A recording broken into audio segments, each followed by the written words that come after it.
Hello everyone, welcome to the Scarlet Media Filmmaker Q&A. My name is Walsh Truesdale, I'll be your host today. Thank you all for tuning in. Today with me we have Finley King, the director of In My Room. He's currently a digital filmmaking major. Madhu Murali, majoring in journalism and media studies, directed The Fight for Lincoln Annex. Gina Lombardo directed and wrote Proof. She is majoring in digital filmmaking and is currently attending Rutgers Law School.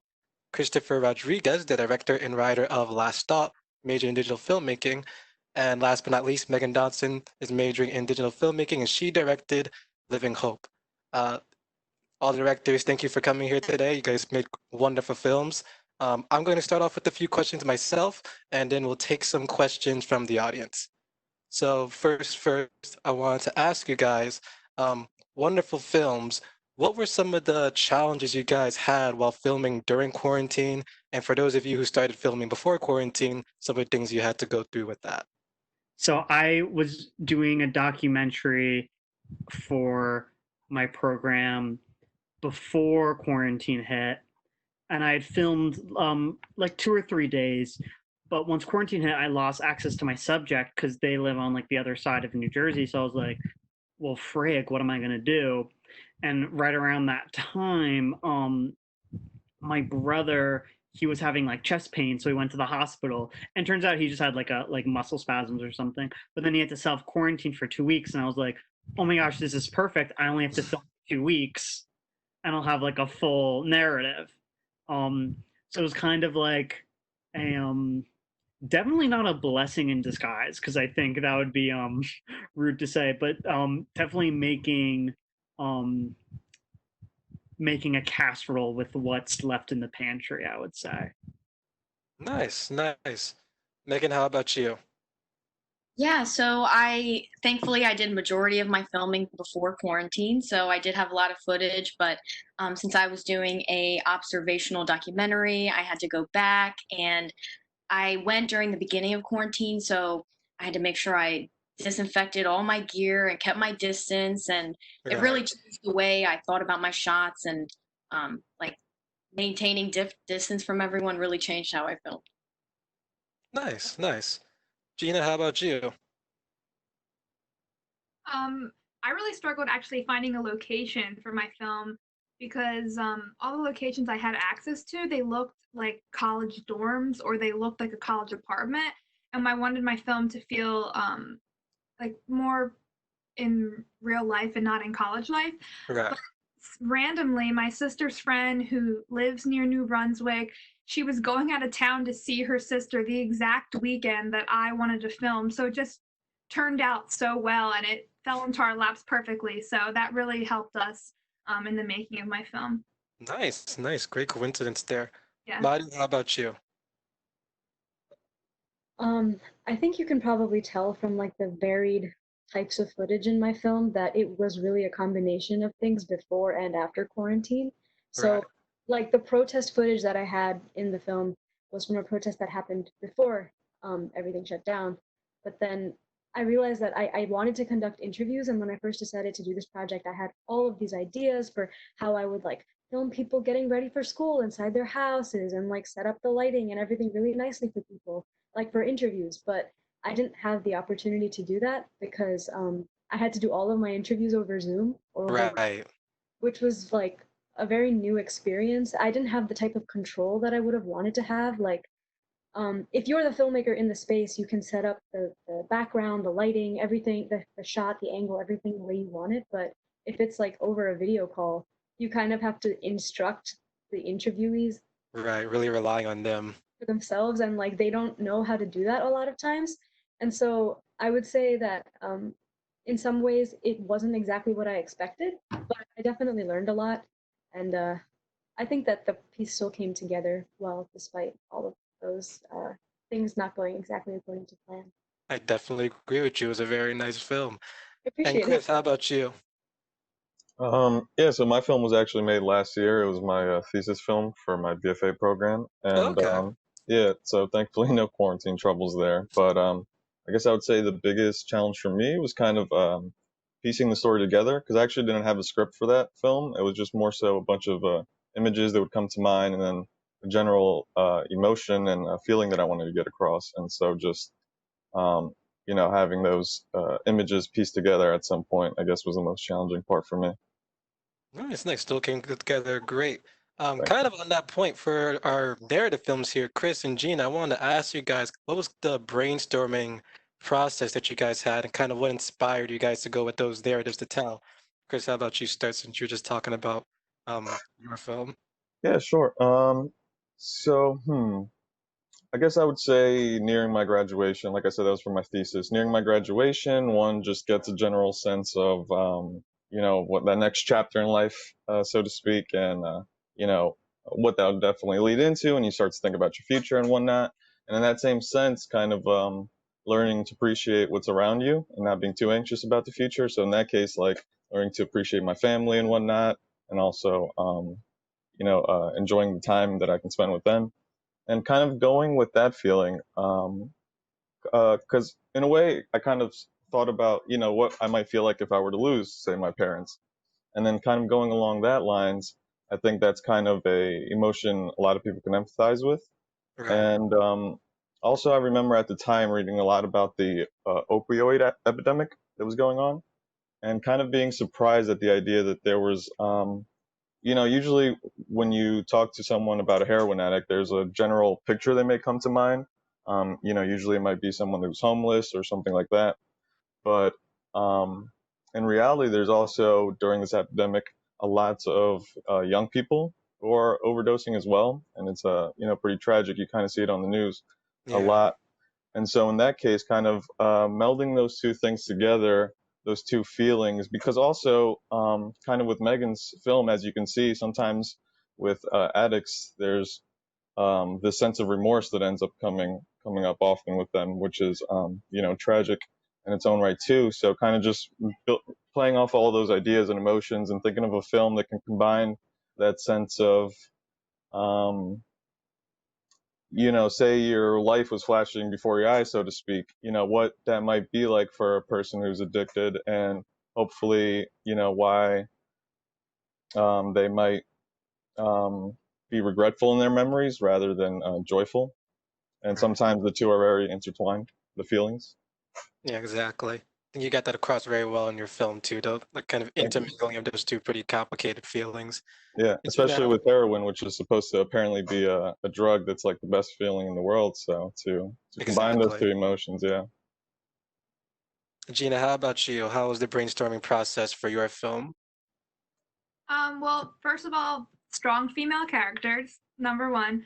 And then, I mean, I love films about crime and mysteries and suspense. So that was also like on my list of things, like how I could brainstorm. And then this film actually kind of evolved from another screenplay that I wrote sophomore year.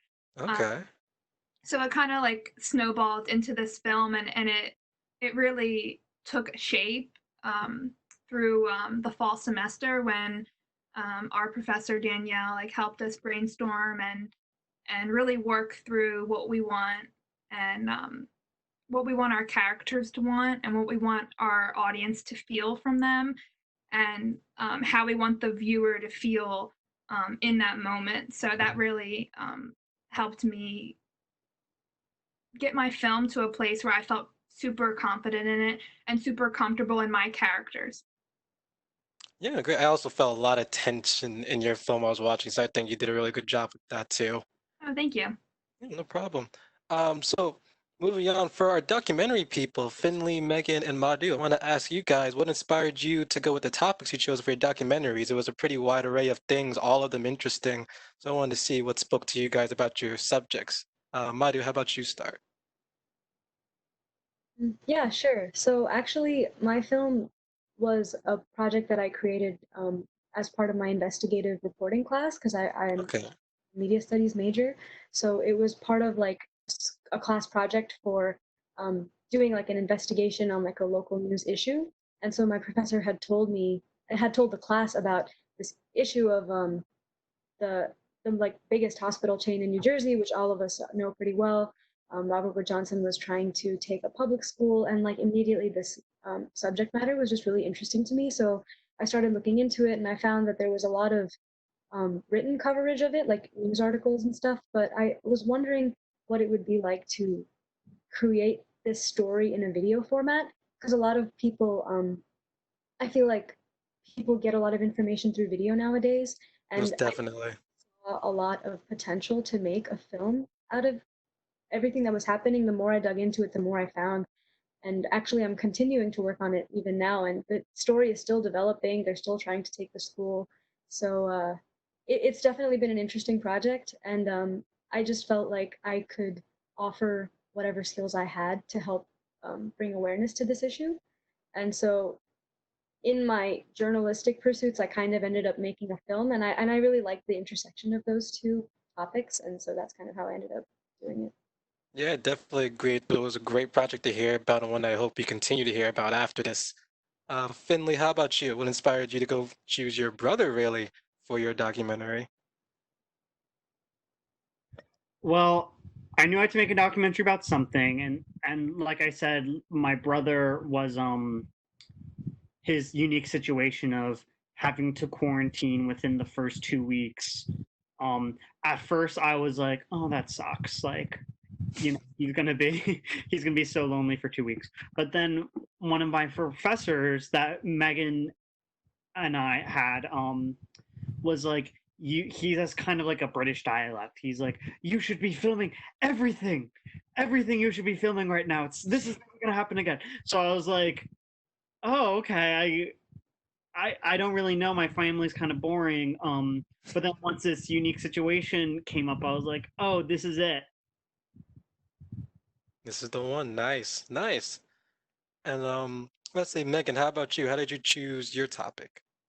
Yeah, so I knew that I wanted to tell an inspiring story, and I searched on Facebook, and then I ran across the Shepherd's office, and I met with Jim, and I when I met him, I knew that he was going to be a perfect portrait of this place, and he's such a character. So then once I started my filming process, and then started meeting all the people at the Shepherd's office and really hearing their stories, I knew that I wanted to tell their story and tell the community, and I was just lucky to find all of them. Yeah, no, it was a great, pool of people that were in your film. Um, so now I'm gonna actually start asking some questions that came in from the audience that you guys were watching. The first question here is from Warren Nevins. He says, "Great job, a lot of emotion in all these pieces." He wanted to ask, how did you guys source your talent? Some of you guys use family members, so what was that asking your family? And for those of you that didn't use your family, what was it like asking people basically outside of your comfort zone to feature in your film? How about we start with Gina? I actually, my lead, Sadie, is one of my classmates, Anna Dale Robinson. She's Okay. also a filmmaker. So I knew that she would be perfect for the role. I was actually nervous to ask her if she would be interested because she's my peer and she could judge the work or not be interested, but she was totally on board. And she has a friend in her acting class who she immediately recommended for the role. I watched some of her footage from previous projects, and I knew that she'd be great for the role. So I got in contact with her, and she was very interested, and that's how it happened. It was a really smooth uh, casting process. I know other people didn't have that experience, but I was really lucky to find two great actresses so quickly. Nice, nice. Chris, how about you? Yeah, so for the most part, of the four people on screen, three of them are my family. So that was very easy to source talent, so to speak. And I knew that I for their parts, I kind of just needed them as almost like stand-ins in the frame. Um, if anything, it was most work intensive working with my little cousin Connor, who's the kid you see in the film. Right. But actually, funny story is the other main character of the film, his name is Raji. I actually saw him at one of the Livingston Theater Company plays that they Oh, put on. Yeah, it was Cabaret, and okay. yeah. So after seeing him on stage, there was actually this one scene where he was kind of huddled over a typewriter, and there was just something about the look on his face that, kind of in the same way as like Gina said, I was like, that's perfect. That's like the exact look I need because as you guys saw, the he doesn't really say much in the film, so it was all about looks. And in that case, I just kind of met up with him after the play. Said I really enjoyed it and whatnot, and talked to him about the project, and he really liked it. Nice, nice. Glad you was able to jump on. Yep. Madhu, how was it like basically asking people to come on a Zoom call with you since you couldn't really meet in person on such a like sensitive topic too? Yeah, it was kind of strange. Also, a lot of people didn't realize that I would be recording the call at first, so there was a bit. So I realized that like I have to up my communication skills a little bit here as well, because if I said that I was interviewing them, it wasn't immediately clear that like I would be recording the interview, and so there was a couple of mishaps there. But I mean, in the end, it all turned out okay. But for the most part, people were very willing to be interviewed for the film because these are all activists and people who are very outspoken in the fight for the school. So once they heard that I was trying to do reporting on it, additional reporting, they were like, for sure, we would love to help in any way we can. So it was actually it was pretty easy for me. Nice, nice. Finley, how did your brother feel basically becoming just like the star of your film? He hated it. The first time I showed him the footage, he was like, "I do not want to see myself on camera. I actually don't want to be filmed anymore." And so for a couple days, I had to like beg him for me to like film him, and finally he caved in. But when I showed him one of the last cuts, there was this shot of him eating food, and he was like, "You need to take this out. I look like an animal." In a cage in a zoo. You can't keep this in here. So it was really kind of about like setting boundaries with my brother and my brother setting boundaries for himself. So it was in the end it was a healthy learning experience with both. Nice, nice. And Megan, how about you? Yeah, so when I first had to come up with an idea for my senior thesis, I went to Facebook and I reached out to locals in the area here in Delaware. And I got so many messages about people recommending Jim. And so then that's how I found Jim. And of course, he's so active on Facebook because he uses that as a platform to get donations. And so he responded right away. And I used him as a kind of a buffer during my interview process when I went to the shepherd's office and spoke to all the characters. Nice, nice. Jim was the star of the community, it sounds like. Yeah. Um, moving on to another question from the audience. This one specifically for Finley and Chris. They wanted to ask why the choice of black and white as opposed to color for your mediums for your film. Finley, how about you start? Um I've always been threatening to film something in black and white. And for the longest time, all my freshers would be like, "Why are you going to do that? It makes no sense." And I kind of agree with them. But so for this project, I was finally like, there is no professor around telling me what I'm able to do and what I'm not able to do. So I filmed it in black and white. And I felt like in the end, it kind of gave it more of a like a nostalgic. It gave it a lighter feeling and it didn't feel as serious. And I was going for a lighter tone. Nice, nice. How about you, Chris? Um, yeah, kind of going along with that. In the same way, I kind of wanted to just allow the audience to focus on kind of the motion in the shots, as just well as the like contrast, the way the light like goes into rooms and whatnot. And also, I decided to like add the aspect ratio of 4:3 because it just gives it like that old school kind of boxy theatrical feel. So it's almost like Right. even more so you're kind of like in this different kind of presentation where it's like even more focused and square. And actually, interesting enough, I made that film like last May, and then the Lighthouse came out, which is that new film with Robert Pattinson, and it kind Yeah, of has yeah. that same emotion. I mean, not emotion, style. And so I was like, someone else was thinking about that too. They took your idea, man. No, not at all. Um, all right, thank you guys for answering those questions. Moving on, this one's actually for Gina from Laura and Randy. They wanted to ask why you use lemon bars specifically in your film and not another dessert. I use lemon bars specifically because this is going to sound crazy, but in the Nancy Drew movie, she entices someone to help her get information with a lemon bar. And it just felt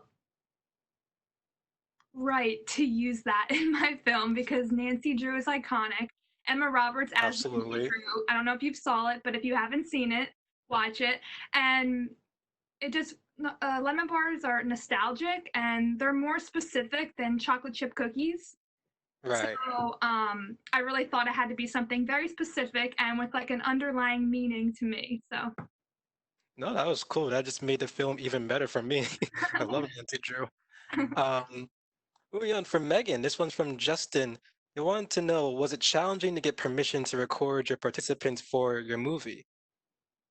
Yes, it was definitely something that I was struggling with in the beginning because when I first went, I didn't know if these people, like how they would react with me having a camera. And so Jim kind of introduced me when I first showed up so everyone would know like that I'm here. And then if they didn't want to be featured or didn't want to be filmed, then they should come up to me and tell me. And so I did have some Right. people that came up to me and I stayed conscious, but yeah, it was definitely something I had to keep my eye on. Yeah, no, it sounds like something definitely you have to, just be cautious of. But it came out very Yeah. well regardless. It was good that you're really cautious about it. Um, from Madhu, this is from Carol May. They wanted to ask what the status of the Lincoln Annex is right now.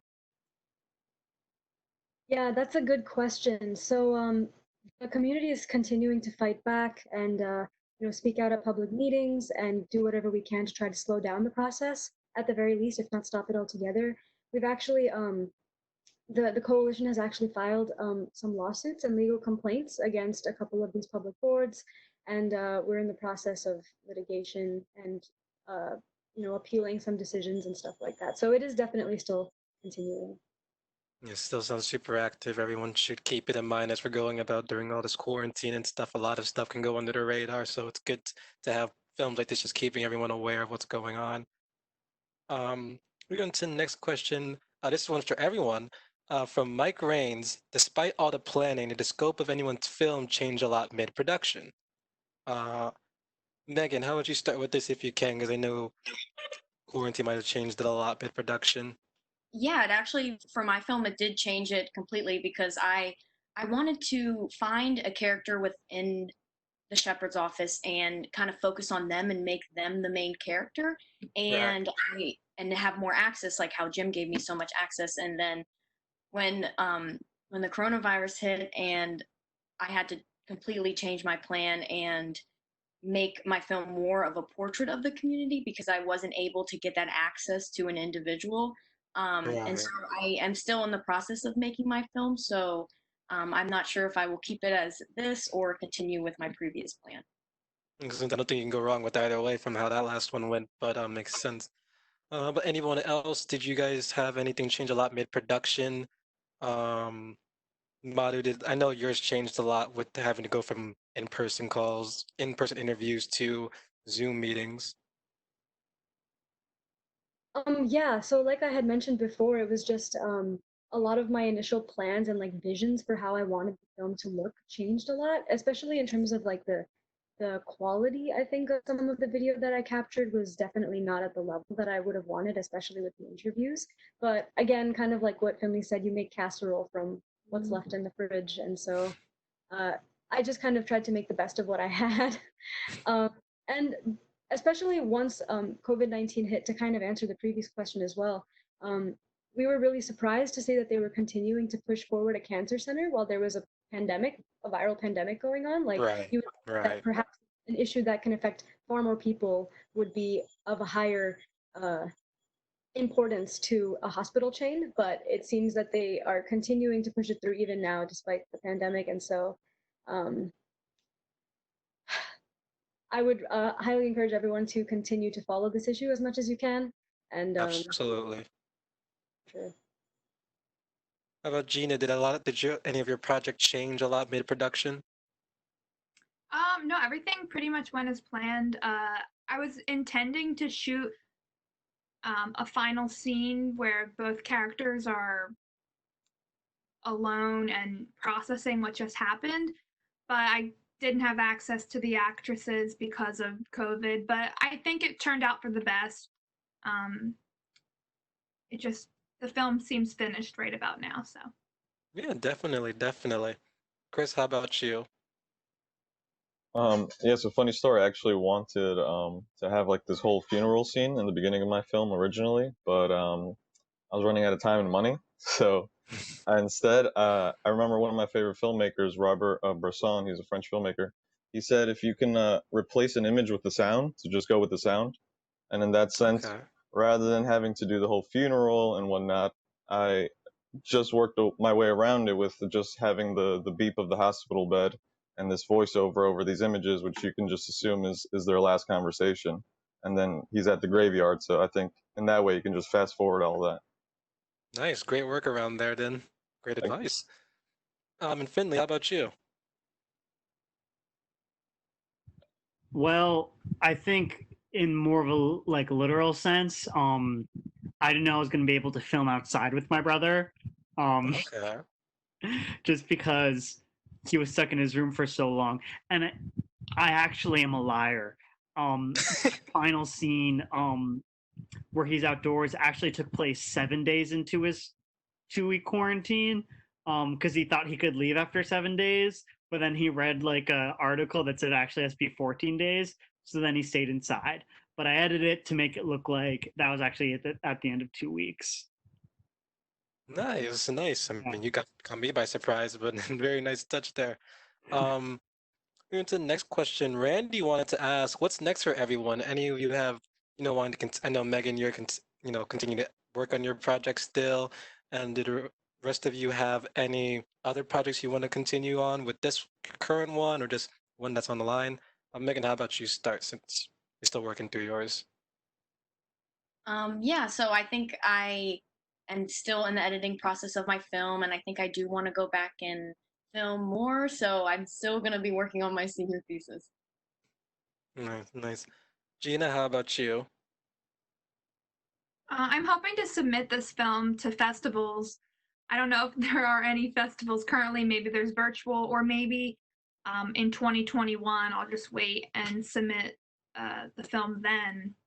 But I just started law school, so I'm occupied with that. But I'm also like continuing to write, and I hope to like continue working with my classmates and my peers like as I go through law school. So Nice, nice. Madhu, how about you? Yeah, so like I mentioned before, I'm actually continuing to work on this issue. A lot has actually changed. As I was watching it today, I realized the film's already kind of outdated. I published it and it's July, and it's already like 131 Jersey Avenue, for example, that the one of the first sites that they were considering for the school, it's ancient history at this point. There's still issues with the second site that they're considering, but um, in that way, there's a lot that has happened since, and so I'm kind of trying to stay on top of all of these public meetings that are happening, Right, right. comments, and on top of the lawsuits and how the outcomes of those are coming. And so I'm hoping to either publish a revised version of the original film. I'm hoping to make a longer piece, like a 30-minute feature type of piece. So either an edited version of the existing film or like a second, like a part two to the first one. And so Right. time will tell what it will actually become, but that's kind of what I'm working on right now. Right, makes sense. It's like a project that updates with the issue itself. So best of luck with that. Thank you. Finley, how about you? I'm working on writing my senior thesis right now, which is going interesting because I'm anticipating filming it at home and perhaps acting in it along with my brother. So I've been Okay. keeping that in mind, which has been affecting the writing process in an interesting way. It's a challenge for sure. Nice, nice. And Chris, how about you? Yeah, I've been trying to think out this film that I want to make that's titled "Everyone's Always Living 25 Minutes Ahead," and it's kind of in the spirit of Wings of Desire. If you guys ever seen that film, and kind of in the beginning, there's these shots of like these very floaty images, which you come to learn is like an angel's perspective, and it's just hearing people's thoughts as you see them pass by, and you just hear people's day-to-day preoccupations and whatnot. And in a sense, I kind of got the idea of making a film that's also kind of similar in style to my last one that you guys just saw. That's kind of a wordless, visual intensive film, and in that sense, Okay. combining those two ideas and having these very picturesque moments of people kind of distracted and now learning to be in the moment and kind of enjoy the sights before them. So yeah, just kind of playing around with those ideas and trying to make a film out of it. Nice. Both ideas sound great. Looking forward Thank to it. We have time for about one more question, and this will wrap us up. It's from Laura. She wanted to ask, what was a favorite moment for you guys while making your films? Gina, how about you start? When it was over? Just kidding. I mean, the whole process was fun. I mean, mainly on set, we had a lot of fun. Something really funny, the actors hated the lemon bars. They had to eat them over and over and over again. And I thought my one actress was going to throw up because she ate so many lemon bars and they were just gross by the end of the day.